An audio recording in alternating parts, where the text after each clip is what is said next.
You better not show me on your. I'm the most famous nigga in Japan. I'm the most famous.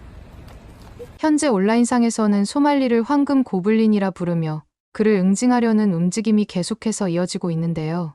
이런 별명이 붙게 된 이유는 게임에서 강력하지는 않지만 처치했을 때 좋은 아이템을 떨어뜨리는 몬스터처럼 소말리를 정에 구현하거나 참교육하는 콘텐츠의 조회수가 매우 높게 나오기 때문이라고 합니다. 실제로 유튜브에서는 조니 소말리 참교육, 조니 소말리 사냥 등의 키워드로 검색만 해도 그가 참교육당하는 영상들이 끊임없이 업로드되고 있는 상황인데요. UDT 출신 한국인이 소말리의 도를 넘어선 행태들을 보다 못해 나선 이후 전국 각지에서 이른바 황금 고블린 사냥에 나서면서 소말리 관련 콘텐츠들이 폭발적으로 늘어나고 있습니다. 특히나 최근에는 소말리가 중국의 딥페이크 기술까지 동원해 한국 여성들의 얼굴을 무단으로 사용하고 조롱하는 등 그 행태가 더욱 도를 넘어섰다는 점이 알려지면서 더 많은 한국인들의 공분을 사고 있는데요. 현재는 삭제된 소말리의 유튜브 채널에서는 이런 불법적인 콘텐츠들이 버젓이 송출됐었고 마약과 범죄 연루 혐의까지 더해져 경찰이 수사에 착수, 출국 정지 조치까지 내린 상태입니다. 더욱 충격적인 사실은 소말리의 이런 기행이 비단 한국에서만 있었던 게 아니라는 점인데요. 얼마 전 일본에서 그에게 심각한 피해를 입었던 한 여성이 최근 한국에서 겪은 경험을 SNS에 상세히 기록했고 이 글이 전 세계적으로 뜨거운 화제가 되고 있는 상황입니다. 그렇다면 지금부터 이 여성이 작성한 글을 함께 알아보러 가실까요? 안녕하세요. 도쿄에서 라이브 스트리머로 활동하고 있는 사쿠라입니다. 지난 2년 동안 게임 방송과 일상 브이로그를 주로 하면서 40만 명의 팔로워를 모았는데요. 최근 한국에서 겪은 충격적인 경험을 여러분과 나누고 싶어서 이렇게 글을 쓰게 되었어요. 저는 평소에 게임 방송을 하면서 일본 내 트렌드에 굉장히 민감한 편이에요. 최근 일본에서는 한국의 패션과 메이크업이 대세가 되었죠. 처음에는 저도 이런 현상이 이해가 안 됐어요. 하지만 주변 친구들이 하나둘씩 한국 화장품과 패션에 매료되는 걸 보면서 저도 자연스럽게 관심을 갖게 됐어요. 한국에 대해 공부하면서 알게 된 건데 한국은 정말 트렌드에 빠르고 새로운 걸 받아들이는 속도가 굉장히 빨라요. 그래서 저도 방송에서 한국 트렌드를 다루기 시작했고 틈틈이 한국어도 배우게 됐죠. 마침 이번에 방송 일정에 여유가 생겨서 서울 여행을 계획하게 됐어요. 친구들이 한국의 쇼핑이 대단하다고 입이 마르도록 칭찬했거든요. 특히 홍대에 가면 저렴한 가격에 퀄리티 좋은 옷과 화장품을 살 수 있다고 해서 기대가 컸어요. 그래서 저는 설레는 마음으로 인천공항행 비행기에 올랐어요. 비행기 안에서도 계속 한국어 공부를 했답니다. 안녕하세요. 감사합니다. 같은 기본적인 인사말은 할 수 있게 되었지만 아직 긴 대화는 힘들더라고요. 숙소에 짐을 풀자마자 홍대로 향했어요. 지하철을 타고 가는 동안에도 심장이 두근거렸죠. 평소에 영상으로만 보던 곳을 직접 가볼 생각을 하니 너무 설렜거든요. 홍대 입구역에 도착해서 지하철에서 내리는데 역에서부터 젊은이들의 활기찬 에너지가 느껴졌어요. 그렇게 쇼핑에 푹 빠져있던 저는 친구들이 추천해준 덕수궁 돌담길을 가봐야겠다고 생각했어요. 그래서 홍대에서 가는 길을 알아보니 지하철을 타고도 쉽게 갈 수 있지 않겠어요? 덕수궁 돌담길에 도착하자마자 왜 친구들이 그토록 이곳을 추천했는지 단번에 알 수 있었어요. 고즈넉한 돌담과 현대적인 건물들이 어우러진 풍경이 너무 아름다웠거든요. 특히 노란 은행잎이 떨어진 길을 걷는데 마치 영화 속 한 장면 같았어요. 돌담을 따라 걸으면서 생각했어요. 어떻게 이렇게 평범한 길도 이토록 아름답게 만들 수 있을까? 일본의 거리들도 예쁘지만 이런 운치 있는 멋은 또 색다르더라고요. 30분 정도 걸었을까요? 슬슬 다리도 아파지기도 했고 배도 고파지더라고요. 주변 맛집을 검색하다가 문득 알게 된 게 있는데요. 바로 이 근처에 평화의 소녀상이 있다는 거였어요. 사실 한국에 오기 전에 한국의 역사에 대해 잠깐이나마 알아봤었는데 알아볼수록 이 부분은 일본인으로서 많이 부끄럽고 마음이 아프더라고요. 저는 일본이 저지른 잘못된 역사에 대해서 부끄러웠지만 그래도 피하지 않고 직접 가서 사과의 마음을 전하고 싶었어요. 지도를 보면서 소녀상으로 가는 길을 찾고 있는데 멀리서 시끄러운 음악 소리가 들렸어요. 처음에는 근처 가게에서 나오는 소리라고 생각했죠. 하지만 소녀상 쪽으로 걸어갈수록 음악 소리가 점점 커졌고 뭔가 이상한 느낌이 들기 시작했어요. 그리고 마침내 소녀상이 보이는 곳에 도착했을 때 저는 그 자리에서 얼어붙고 말았어요. 소녀상 앞에서 한 흑인 남자가 정확히 말하면 거의 발가벗은 상태로 춤을 추고 있었거든요. 순간 온몸에 소름이 돋았어요. 그 사람이 누군지 알았기 때문이죠. 그는 바로 조니 소말리였어요. 제가 그를 한눈에 알아본 이유가 따로 있는데 그건 제가 이따가 좀 더 자세히 말씀드릴게요. 아무튼 저는 그때 못 볼 꼴을 보여주고 있는 소말리를 아무도 제지하지 못할 거라고 생각했어요. 왜냐하면 이전에 소말리가 일본에 왔을 때 일본 사람 그 누구도 소말리한테 뭐라 하지 못했었거든요. 그래서 한국도 크게 다르진 않을 거라고 생각했어요. 그런데 그때 놀라운 일이 벌어졌어요. 주변에 있던 한국인들이 하나둘씩 모여들더니 소말리에게 그만하라고 말하기 시작하는 거 아니겠어요? 처음에는 소말리가 그 말들을 계속 무시하면서 오히려 더 과격하게 춤을 추었죠. 그러자 한 중년 남성이 삿대질하면서 소리를 지르기 시작했어요. 제가 아는 한국어로는 정확히 무슨 말인지 알아들을 수는 없었지만 그분의 목소리에서 분노가 느껴졌어요. 제 추측상 욕을 하는 것 같기도 했고 상황이 점점 심각해지고 있었죠. 저는 일본에서의 경험상 이렇게 해서는 소말리가 절대 물러서지 않을 거라는 걸 알고 있었기에 어떻게 해야 할지 막막했어요. 그때였어요. 안경을 쓴 한 여성이 나타나서는 격앙된 사람들을 진정시키기 시작했어요. 그녀는 차분하게 사람들을 설득하더니 소말리에게 다가갔죠. 그리고 놀랍게도 매우 논리정연한 영어로 설명을 시작했어요. 그 여성의 말투는 정말 인상적이었어요. 화가 날 법한 상황인데도 차분하게 하지만 단호하게 말했거든요. 이 소녀상은 단순한 조형물이 아니라 역사적 아픔을 기억하기 위한 상징물이에요. 당신의 행동은 그 아픔을 조롱하는 것과 같아요. 한국에서는 이런 행위가 법적 처벌 대상이 될 수 있어요. 감옥에 갈 수도 있죠. 소말리의 태도가 순간 달라졌어요. 평소 같으면 더 도발적으로 굴었을 텐데 이상하게도 바로 사과를 하더라고요. 미안해요. 그런 의미인 줄 몰랐어요. 라면서 말이에요. 진심으로 소말리가 그렇게 나올 줄은 생각도 못했어요. 왜냐하면 제가 일본에서 봐왔던 소말리는 저렇게 나올 사람이 아니었거든요. 작년 여름에 도쿄 지하철에서 이슈가 된 그 영상이 생생하게 기억나네요. 당시 소말리는 지하철 안에서 히로시마의 원자폭탄을 다시 한번 떨어뜨려야 한다고 고함을 지르면서 일본 남자들을 하나씩 지목해가며 시비를 걸고 있었거든요. 승객들은 모두 황당하다는 듯 그를 쳐다봤지만 일본인들은 대부분 영어를 잘하지 못하니까 아무도 그를 제대로 제지하지 못했어요.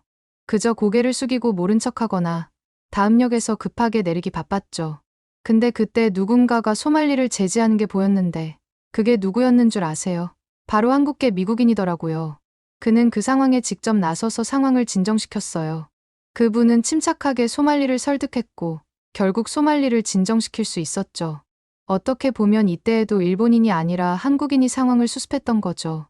생각해보면 소녀상 앞에서 소말리를 진정시키는 안경 쓴 여성분이랑 똑같다는 생각이 들더라고요. 하지만 그게 끝이 아니었어요. 소말리는 그 후로 도쿄 곳곳에서 악행을 저지르기 시작했어요.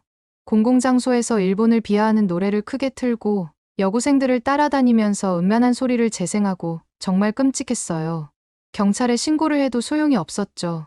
소말리는 일본인들이 보통 영어를 못한다는 걸 노리고 일부러 영어로만 대화를 하니까 영어를 잘 못하는 도쿄 경찰들은 제대로 된 조치를 취하지 못했어요. 이쯤 돼서 생각해보면 소말리는 한국인만 제지할 수 있는 게 아닐까 하는 생각까지 드네요. 그러던 와중 제 인생에서 가장 끔찍한 날을 맞이하게 되었는데요. 그건 바로 소말리와 직접 마주쳤던 날이었어요. 당시 저는 남자친구 켄타와 함께 시부야 시장에서 사쿠라의 시장 탐방이라는 제목으로 라이브 방송을 진행하고 있었어요. 평소 제가 즐겨하던 라이브였죠. 시장의 맛있는 음식들도 소개하고 귀여운 소품도 구경하면서 팬들과 실시간으로 대화를 나누는 식으로 말이에요. 그날도 4,000명 정도의 시청자들이 함께 해주고 계셨어요. 방송 시작한 지 1시간쯤 됐을까요? 제가 어떤 가게 앞에서 전통 일본 과자를 소개하고 있을 때였어요. 갑자기 누군가가 제 앞을 막아섰어요. 처음에는 단순히 지나가는 행인인 줄 알았는데 소말리였죠. 그는 제 방송용 카메라를 손가락으로 가리키면서 오, 라이브 방송하네. 너 일본에서 유명하다며? 비아냥거리듯 말을 걸어왔어요. 순간 가슴이 철렁 내려앉았어요. 그의 악명은 이미 잘 알고 있었거든요. 하지만 이렇게 직접 마주칠 줄은 몰랐죠. 소말리는 계속해서 난 너보다 훨씬 더 유명해. 내가 바로 일본에서 제일 유명한 사람이라고. 너 같은 일본 스트리머는 나한테 발끝도 못 미쳐. 라며 소리를 지르기 시작했어요. 처음에는 머릿속이 새하얘져서 어쩔 줄을 몰랐어요. 그때 제 옆에는 1년 넘게 사귀어온 남자친구 켄타가 있었는데 켄타도 아무것도 하지 못했거든요. 사실 그때의 켄타를 떠올리면 아직도 가슴 한켠이 답답한데요. 소말리보다 훨씬 더 큰 키의 체육관도 다니는 사람이었는데도 그날만큼은 마치 작은 쥐처럼 움츠러든 채 서 있더군요. 처음에는 그가 뭔가 계획이라도 있어서 침착하게 상황을 지켜보고 있는 건가 했어요. 하지만 곧 그의 얼굴이 하얗게 질려 있는 것을 발견했죠. 켄타의 손이 떨리고 있었어요. 그것도 아주 심하게요. 평소엔 늘 당당하게 걸어다니고 제가 무거운 장비를 들 때면 남자친구가 있는데 어떻게 여자가 이런 걸 들고 다녀? 라며 늠름하게 대신 들어주던 사람인데 정작 진짜 제가 도움이 필요한 순간에는 그저 벽처럼 서 있기만 하더라고요. 소말리가 제 앞에서 험악한 몸짓을 할 때도, 카메라를 향해 부적절한 제스처를 취할 때도, 심지어 제게 욕을 하면서 소리를 지를 때도 켄타는 그저 고개를 숙인 채 발끝만 바라보고 있었습니다. 마치 이 상황이 빨리 끝나기만을 바라는 것처럼요. 그의 표정에서 읽을 수 있는 감정은 공포뿐이었어요. 자신의 여자친구가 모욕을 당하는데도 분노나 걱정은커녕 그저 자기 자신의 안전만을 걱정하는 듯한 눈빛까지. 순간 이 사람이 제가 1년 넘게 사랑했던 그 켄타가 맞나 싶더라고요. 시청자들도 켄타의 모습을 지켜보고 있었죠. 채팅창에는 남자친구분은 왜 가만히 계시는 거죠? 남자친구 옆에 있는 게 맞나요? 이러고도 남자친구라고 할 수 있나요? 댓글들이 계속해서 올라왔어요. 그걸 보는 순간 너무나도 참담했어요. 특히 가장 화가 났던 건 소말리가 제 허리에 손을 뻗으려 할 때였어요. 그때 켄타는 실제로 한 발 뒤로 물러섰거든요. 자신의 여자친구를 보호는커녕 오히려 한 걸음 도망가려 했던 거예요. 그 순간 저는 이미 이 연애가 끝났다는 걸 직감적으로 알 수 있었어요. 결국 먼저 정신을 차린 저는 켄타에게 자리를 벗어나자고 이야기했는데도 움직이지를 않더라고요. 결국 하는 수 없이 켄타의 팔짱을 끼고 강제로라도 그 자리를 벗어나기 위해 끌고 나갈 수밖에 없었고 소말리에게는 온갖 욕과 조롱을 듣게 되었습니다. 그리고 저는 집으로 돌아가는 택시 안에서 폭발하고 말았어요. 어이없게도 택시 안에서도 켄타는 저한테 말 한마디 없이 사과할 생각도 없어 보이더라고요. 그렇게 10분이 지난 후에 켄타는 겨우 입을 열어서 변명을 하기 시작했고 그 변명이 더더욱 저를 화나게 했는데요. 바로 영어를 못해서였거든요. 마치 영어를 못하면 여자친구를 보호할 수 없다는 것처럼 말하다니 켄타가 했어야 하는 건 단순히 말로 하는 제지가 아니었어요. 적어도 경찰에 신고를 하든 주변에 도움을 요청하든 뭐라도 행동으로 보여줬어야 하는 거 아닌가요? 켄타의 눈동자는 계속해서 불안하게 흔들리고 있었어요. 평소 늘 자신감 넘치던 목소리는 어디로 갔는지 쥐어짜내듯 나오는 목소리로 미안해라고 중얼거리기만 했죠. 그 모습을 보며 저는 생각했어요. 이 사람은 앞으로도 늘 이럴 거고 어떤 어려움이 와도 저를 지켜주지 못할 거라는 생각 말이죠. 결국 우리는 그날 밤 헤어졌어요. 아니, 정확히는 제가 헤어지자고 했죠. 그렇게 저는 택시에 먼저 내려 오열하면서 집으로 향하고 있었어요. 켄타는 마지막까지도 다음에는 꼭 더 잘할게라는 말만 반복했습니다. 하지만 저는 알고 있었어요. 용기라는 건 순간적으로 생기는 게 아니라는 걸 말이죠. 그리고 자신의 연인도 지키지 못하는 사람이 과연 나중에 가정을 지킬 수 있을까 하는 생각도 들었고요. 그 일이 있고 나서 한동안 저는 야외 방송을 하지 못했어요. 트라우마도 있었지만 그보다는 옆에서 든든하게 지켜줄 거라 믿었던 사람에 대한 실망감이 너무 컸거든요. 그리고 그때 깨달았어요. 키가 크고 멋있게 생긴 것보다 정말 중요한 건 그 사람의 마음가짐이라는 거요. 그런데 그것보다 더 충격적인 일이 일어났죠. 얼마 후 제 친한 친구이자 같은 스트리머인 유리코가 울면서 저에게 전화를 했어요.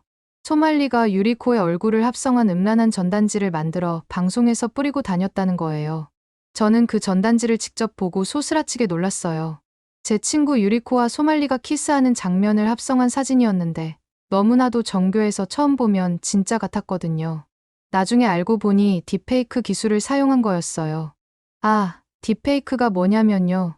AI로 얼굴을 합성하는 프로그램을 의미해요. 유리코는 소말리를 본 적도 없는데 이런 끔찍한 피해를 당한 거죠.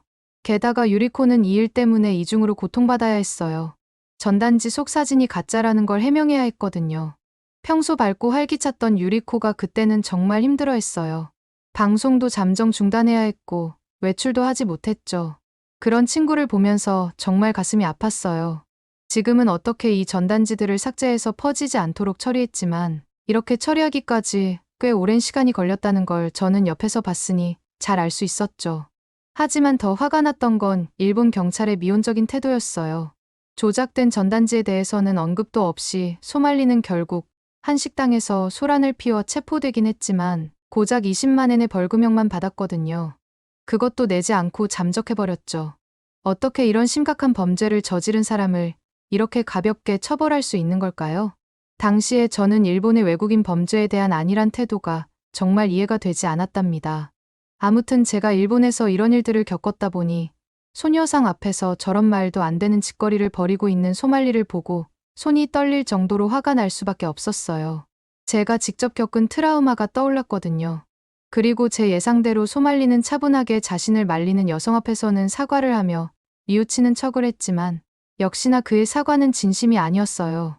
이건 일본에서도 늘 보여왔던 소말리의 전형적인 패턴이었죠.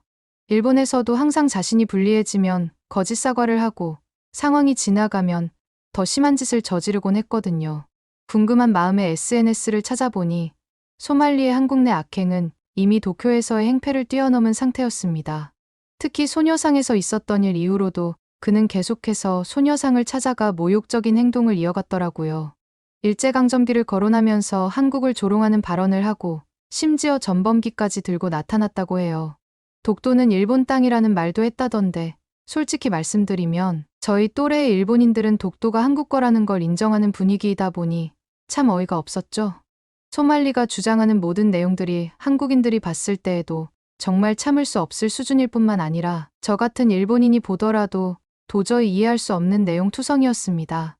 편의점에서는 일부러 컵라면을 바닥에 쏟아붓고 직원들을 조롱했는데 이건 일본에서 했던 것보다 더 악질적이었어요. 직원이 말리자 오히려 카메라를 들이대며 협박까지 했다고 하더라고요. 지하철에서는 한국어로 된 욕설을 크게 외치고 다녔는데 마치 자신이 한국어 욕설을 얼마나 잘 아는지 자랑하듯 라이브 방송까지 켰다고 해요. 그뿐만이 아니에요. 예를 들어 이태원 참사 현장 근처에서 라이브 방송을 하면서 희생자들을 모욕하는 발언을 서슴지 않았고 그곳에서 춤을 추겠다는 발언까지 했다고 해요. 정말 인간으로서의 최소한의 도덕성마저 상실한 것 같았죠. 그리고 정말 소름 돋았던 건 소말리가 자기를 추종하는 한 팬의 SNS 방송에서 한 발언들이었어요. 한국인들이 공격하는 건 나한테 그저 콘텐츠일 뿐이다. 아시아인이 정말 싫다.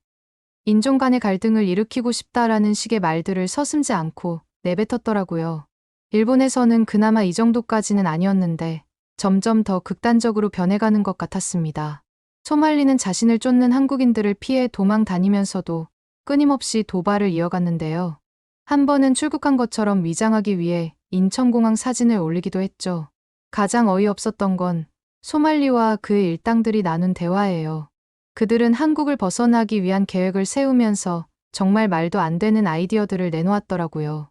한국인 고아를 입양해서 악용하자는 발언부터 보트를 빌려 일본이나 대만으로 밀항하자는 이야기까지 말이죠. 이쯤 되니 소말리가 단순한 장난이나 도발을 넘어서 완전히 범죄자의 길을 걷고 있다는 게 확실해 보였죠. 게다가 소말리는 자신을 잡으러 다니는 한국인들을 비웃기라도 하듯이 더욱 대담해졌는데요. 한 번은 동대문 근처에서 라이브 방송을 하면서 한국인들은 일본인들보다 폭력적이고 교육 수준이 낮다는 망언을 서슴지 않고 내뱉었죠. 그러면서 일부러 일본 맥주를 마시며 이게 바로 수준 차이라는 식의 도발적인 행동도 했고요. 정말 어이가 없었던 건 소말리가 자신을 미국 대학에서 경영학을 전공했다면서 우월감을 뽐내는 모습이었어요. 하지만 알고 보니 그는 완전한 미국 시민권자도 아니었고 단순히 영주권자에 불과했다고 하더라고요. 그런데도 마치 자신이 특별한 존재인 양 행세하면서 경찰이 출동할 때마다 미국 여권을 과시하듯 꺼내들었다고 해요. 하지만 소말리가 간과했던 게 하나 있었는데요. 바로 제가 사는 일본과는 다르게 한국의 대응은 차원이 다르다는 거였어요. 우선 한국 네티즌들은 놀라운 정보력을 보여줬습니다. 소말리가 어디에 있는지, 무슨 짓을 하고 다니는지 실시간으로 공유하면서 그를 감시했죠. 심지어 그를 전문적으로 추적하는 크루까지 생겼다는 거 아니겠어요? 더 놀라웠던 건 한국인들이 소말리를 직접적으로 제압하는 모습이었어요. 일본에서는 그저 피하기만 했었는데 한국에서는 달랐죠. 소말리가 문제를 일으킬 때마다 시민들이 나서서 그를 저지했어요. 특히 UDT 출신의 한 시민이 소말리 위치를 파악하자마자 참교육을 시켜줬고 이 장면이 굉장히 화제가 되었더라고요. 아마 이미 많은 분들이 보셨겠죠. 하지만 저는 UDT 시민분도 대단하지만 가장 처음에 소말리에게 주먹을 날렸던 남자분도 정말 대단하다고 생각해요. 아무래도 가장 먼저 그렇게 움직이는 게 쉬운 일은 아니니까요. 사실 이런 소식들을 처음 접했을 때는 어떻게 이렇게 시민들이 직접적으로 나서면서 소말리를 잡으러 다닐 수 있는지 조금 충격적이었어요. 하지만 한국의 특성을 알아보니 곧 이해하게 됐죠. 한국 남성들은 모두 약 2년간 군대에 가서 많은 체력 훈련들과 이런 상황들에 대비한 훈련들을 받고 있었고 군대를 전역한 이후에도 예비군 신분으로 유지하면서 꾸준히 훈련을 받는다는 사실을 알게 되었거든요. 어떻게 보면 한국 사람들은 때론 악질적인 범죄자를 상대할 때는 이런 강력한 대응이 필요할 수도 있겠다는 생각을 했던 거였겠지요. 아마 제가 켄타가 아닌 한국인 남자친구를 사귀었다면 소말리에게 그런 수모를 겪을 일도 헤어질 일도 없었겠다는 생각이 들었습니다. 실제로 소말리는 한국의 이런 대응을 받고 나서야 비로소 두려워하기 시작했다고 했고요. 그러다 결정적으로 소말리의 목덜미를 잡는 순간이 발생했는데요. 소말리가 자신의 라이브 방송에서 한국인 여성과의 키스 장면 사진을 공개한 거예요. 하지만 이게 딥페이크라는 게 금방 밝혀졌죠. 해당 영상에는 중국산 딥페이크 프로그램의 로고가 선명하게 찍혀 있었거든요. 피해 여성은 즉시 경찰에 신고했고 실시간으로 방송을 보고 있던 네티즌들도 증거를 수집해서 제출했어요. 한국의 성폭력 처벌법에 따르면 이런 딥페이크 제작은 7년 이하의 징역형에 처할 수 있다고 해요. 게다가 소말리는 이걸 수천 명이 보는 앞에서 방송했으니 그 죄가 더 무거워지겠죠. 이 사건을 계기로 소말리에 대한 수사가 본격화됐어요. 서울 마포경찰서는 업무방해 혐의로, 송파경찰서는 마약 투약 혐의로 각각 수사에 착수했다고 해요. 출국금지 조치도 바로 내려졌고 심지어 징역형까지 검토되고 있다고 합니다. 일본에서 겨우 20만 엔의 벌금형으로 끝났던 것과는 완전히 다른 결말이죠. 소말리는 마지막까지도 오만한 태도를 보였다고 해요. 난 미국 시민이니까 한국법이 통하지 않는다면서 허세를 부렸죠. 하지만 곧 현실을 깨달을 것 같은 게 한국은 외국인 범죄에 대해서도 엄격하게 법을 적용시킨다고 하더라고요. 더구나 소말리의 범죄는 단순 업무방해를 넘어섰어요. 소녀상 모욕, 마약, 성희롱, 딥페이크 제작까지 하나하나가 심각한 범죄였죠. 저는 이번 일을 통해 한국과 일본의 큰 차이점을 발견했어요. 문제가 생기면 일본은 너무 소극적이고 개인주의적인 반면 한국은 불의에 맞서 시민들이 하나로 뭉치더라고요. 개인의 문제를 사회의 문제로 인식하고 함께 해결하려고 노력하는 식으로 말이죠. 처음에는 그게 조금 과격해 보였는데 이제는 그 힘이 필요할 때가 있다는 걸 이해하게 됐어요. 여러분들도 아시다시피 소말리 사건은 지금도 진행 중이에요. 최근에는 그가 부산으로 도주를 시도했다가 실패했다는 소식도 들렸어요. 한국의 인터넷 속도와 CCTV망, 그리고 시민들의 제보로 그의 모든 행적이 실시간으로 추적되고 있거든요. 이제 소말리는 자신의 행동에 책임을 져야 할 거예요. 한국의 법정에 서서 그동안의 만행에 대한 대가를 치르게 될 테죠. 일본에서처럼 가벼운 벌금형으로는 절대 끝나지 않을 거라고 봅니다. 이번 일을 겪으면서 우리 일본이 배워야 할 점들이 정말 많다고 느꼈어요. 물론 폭력적인 대응이 정답은 아니겠지만 잘못된 것에 대해서는 분명히 목소리를 내고 바로잡으려 노력하는 자세는 정말 본받아야 할 것 같아요. 그나저나 여러분들은 소말리가 어떤 처벌을 받길 원하시나요? 오늘의 사연은 어떠셨나요? 오늘의 사연이 마음에 드셨다면 좋아요만 한번 눌러주세요. 1초밖에 안 걸리지만 좋아요를 한번 눌러주시면 더 좋은 사연을 소개해드리는데 큰 힘이 된답니다. 긴 영상 시청해주셔서 감사합니다. 오늘도 행복한 하루 보내세요.